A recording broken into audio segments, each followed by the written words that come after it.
Well, hey, you guys, we're doing another movie review, obviously. So, I'm sure all of you that have been around for any length of time, y'all should know by now how much I love Dario Argento. Suspiria and Deep Red are two of my favorite horror films of all time, and I feel like pretty much almost all of his early work is brilliant to greater or lesser degrees. But that's a big caveat here. As I've also mentioned a time or two, or 50 or a million, I'm not really sure, his output after the 80s is a mixed bag, like, to put it kindly. Now, I am not one of those people that's like, oh, he just lost his mojo, like, after the 80s or whatever. I will happily go to bat for Trauma, which came out in 1993, and the Stendhal Syndrome, which came out in 1996, which I actually quite like. I mean, hell, even 2022's Dark Glasses, which I've done on this show, wasn't half bad. You know what I mean? It wasn't great, but it was better than I was expecting. However, I will say that The Card Player from 2004, Mother of Tears from 2007, which I've also reviewed on this series, and Dracula 3D from 2012 can fuck all the way off into the sun if possible. So all that said, I decided the other day, kind of randomly, to revisit one of his early 2000s movies that I saw years and years ago, like probably only a year or two after it came out, and I quite liked it, although I didn't remember hardly anything about it. So the movie I'm talking about is Sleepless from 2001, originally released in Italy as Non Ho Sono. I kind of feel like this movie sort of fell between the cracks of his filmography a little bit. You don't really hear that many people talking about it nowadays, either positively or negatively. So I saw it on Tubi and I decided I wanted to give it another watch. And I'm pleased to report that Sleepless was actually much better than I remembered. Don't get me wrong, it's not a great movie by any stretch. It borrows very, very heavily from some of Dario Argento's kind of classic Giallo movies of his good old days. There's kind of a vague plot similarity to The Cat o' Nine Tails from the 70s. It has the whole witness struggling to remember like one important but forgotten clue thing that you saw in like Deep Red and Bird with the Crystal Plumage. And it also has a little bit of the small walking puppet kind of angle, which is also from Deep Red. But it has some pretty standout acting performances, like particularly from Max von Sydow, who of course is a legend, and a lot of the visual and stylistic flair, that Dario is famed for. Also has some pretty gnarly gore. I had kind of forgotten about that. And the score, which is by Goblin, obviously his frequent collaborators, is pretty rad too. Not up there with their best work, but it's pretty fucking solid. Now, please note, just as an aside, I can't really speak to this because I haven't seen this version, but I've heard that a common version of Sleepless that a lot of people saw, I think it was released on DVD or something like that, had English dubbing on it that was pretty dire, like so dire that it was like too distracting to watch. Thankfully, the version that I watched on Tubi as of this recording is dubbed into Italian with English subtitles and is perfectly satisfactory, like not distracting at all. So let's get into the plot synopsis a little bit. So, at the beginning, there's a very brief flashback scene in which a police detective named Ulisse Moretti, who's played by Max von Sydow, is reassuring a young boy in 1983 that he's going to catch the person who brutally killed his mother. And then after that, we jump ahead to the present day and go into this really good, like very tense, very well executed opening sequence, which is quite long. So there's a sex worker named Angela, and she's in this apartment of this client, you're led to assume, who you never see. You just kind of see his shadow, you know what I mean? And she's basically like standing there naked, and she's angrily telling him she's not going to do any of that gross stuff. But he kind of, his shadow, or rather, like kind of waves like all this money around and like throws this big hunk of money. I don't know how much it was, but it looked like a lot. And she was just kind of like, oh, okay, I'll do the gross stuff then. You know what I mean? I was like, well, that's all it took. We're left to imagine what gross act she was referring to. And I was just kind of, Cleveland steamer? I don't know. Never mind. I don't want to know. So after the client, falls asleep, he starts mumbling in this kind of weird childlike voice, like from under the covers, about all the people he's killed and how nobody knows about it and all this other kind of shit. So Angela, very wisely, decides she's going to make a hasty exit. It's my cue to leave, I think. Unfortunately, on the way out, because she's kind of hurrying, she trips over something or other. I don't know, an ottoman or whatever. And the contents of her bag just spill all over the floor. So she's kind of starts scrambling, like, to collect her shit, like, before the purportedly murderous client wakes up and comes after her. And while she's doing that, she mistakenly scoops up this blue, like, plasticky kind of file folder and crams it into her purse and then flees out into the night. So she makes it to the train, like, shortly before, I think it was, like, before 3 a.m. or something like that. And she calls her friend Amanda to tell her about this close call she had and to ask her to pick her up at the train station because she's still, like, kind of freaking out a little bit. And while she's talking on the phone, like, she opens this blue folder and she realizes that she accidentally took it, like, from the dude's apartment.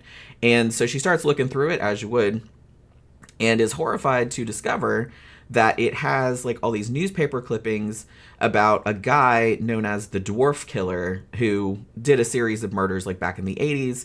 And there's also some Polaroids in there of what are clearly murder victims. A little alarming. So she's now more certain than ever that she just escaped a serial killer. And these fears are confirmed when a man with a creepy voice calls her cell phone and tells her that he knows that she has the folder. So now paranoid, and rightly so, I will say, she kind of makes her way to the front of the train, and it's like 3 a.m, so there's hardly anybody on it. And she tells one of the porters or whatever that she thinks someone might be after her. Obviously, he thinks she's being silly, but he's just like, okay, well, there's not hardly anybody on the train, so you can sit up front with me, like, for your own protection or whatever. It will surprise no one, however, that shit doesn't work out the way she planned. Somehow, the killer is already on the train with her. He must have been, like, following her pretty closely. And there's, like, a really great, very nail-biting sequence where she's trying to hide from him in the train, like, after the porter that she talked to earlier, like, ends up dead. He's just, like, laying in one of the chairs, one of the seats. It will also surprise no one that Angela doesn't remain among the living for long. Let's put it that way. She first gets her fingers cut off, and then her whole ass throat sliced open. Now, the killer actually doesn't find the blue folder immediately because it kind of slipped, not between the seats, but between the seat and the wall, kind of in the compartment that she was in before she ran out in a panic. But when the train arrives at the station, Angela's friend Amanda is there to pick her up, and when nobody gets off the train, she starts getting a little concerned. You know what I mean? So she's like, well, how long is it going to be before this train leaves? And they're like, you got 3 minutes. And she's like, okay. So she jumps on the train and starts looking around. And she finds a gold pin that she knew, like, belonged to Angela. And she also finds the blue folder, which is kind of sticking out a little bit, and which Angela had told her about on the phone. So she's really worried now. She collects everything and then jumps back off the train before it leaves. And then she gets to her car in the station parking lot. There's kind of like a weird red herring thing where she's fighting with this dude because her car is moved, like it's not where she parked it, and she thinks somebody stole it or something. But then she sees it over someplace else, and it's not, I don't know, and she still gets in it. Like, even after, I'd be like, I wouldn't get in my car. Like, if it was like 5 minutes before, like, I pull into the thing and it's like, hey, I'm pretty sure that's not where I parked it. You know what I mean? It's like, I forget where I parked, but not after 5 minutes. You know what I mean? So she gets in the car, and, you know, the killer actually comes and, like, stabs the shit out of her. And he also, as he's fleeing the scene, he drops this very expensive looking gold fountain pen, which the guy she was yelling at earlier about her car being moved picks up and is like, ooh, I could probably get $1 million for this or something like that. I'm like, calm down, bro. So we then check back in with Detective Moretti, Max von Sydow's character, who is now retired because, like I said, it's many years later, and he lives alone with his little pet bird or whatever. The bird is fine. I was worried about it because as soon as I saw that he had a pet bird, I'm like, oh no, this is an Italian horror movie. That bird is not long for this world, but the bird is fine. The bird survives. It's fine. Now, because the latest murders are similar to the ones from 1983 that he investigated, the authorities come and consult with Moretti to see if he might give them any insight. He doesn't really know anything, but whatever. But it's here that we discover that the dwarf murders of 1983 were so named, probably pretty obviously, because the main suspect was a little person whose name was Vincenzo. And he was a crime writer who always maintained his innocence. Like, he said it wasn't him. Now, his body was ultimately found in the river back then. It appeared that he had committed suicide, so he was actually never formally charged with the murders. Now, Moretti, as well as Vincenzo's mother, always had doubts about whether he was guilty or not, even though witnesses at the time, back in 1983, had described the dwarf killer as, a dwarf, a little person, obviously. And apparently there weren't too many little people around for them to pin the crimes on, so Vincenzo kind of got the business. And during all this time, we're also following a young man named Giacomo, who is the grown-up version of the boy whose mother was killed in 1983. Now, he has some friends that he hangs out with, like a bunch of them that don't really factor into the plot all that much. One of them is the very wealthy Lorenzo, and another one of them is this girl named Gloria, who he actually starts to develop feelings for, even though she has a boyfriend who's kind of a huge douchebag. She actually becomes kind of more receptive to his interest as the story goes on, and that plays a little bit into the plot also. So, more murders start to occur in Turin. This is actually taking place in Turin, in Italy. And these are very clearly following the same pattern as the dwarf murders, in that each one is like homaging a line in a nursery rhyme about a farmer whose animals keep waking him up in the middle of the night with their noise, so he slaughters them one by one, like in various gruesome ways. Like, one of the victims is a dancer at a club called Zoo who dresses like a cat, for example, and one of them is in costume for a performance of Swan Lake, that kind of thing. Kills are pretty savage, I gotta say. The Swan Lady actually gets beheaded. One victim gets her face repeatedly smashed teeth first into a concrete wall. Not entirely sure how they did that effect. It looks pretty cringe, you know what I mean? It's kind of like, I kind of cringed when I saw that. And in a flashback scene, we see Giacomo's mom get her mouth and like lower face just absolutely annihilated by an English horn, of all things.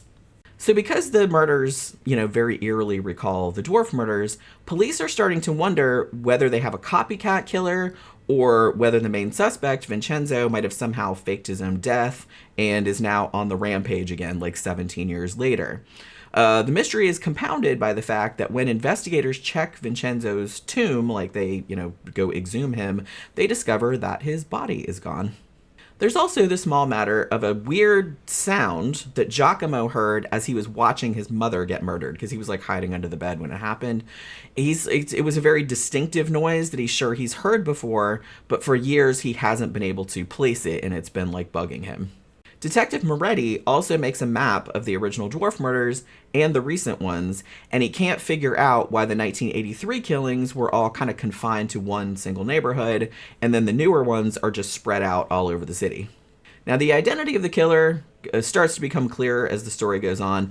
There are some twists and turns in there, such as some victims seeing what appears to be Vincenzo or a little person lurking in the shadows, that kind of keep things interesting, you know what I mean? Because you're just kind of like, oh, where's this going, I will note, though, that one clue that's revealed, like, pretty early on in the movie telegraphs very obviously at least one of the people involved, so make of that what you will.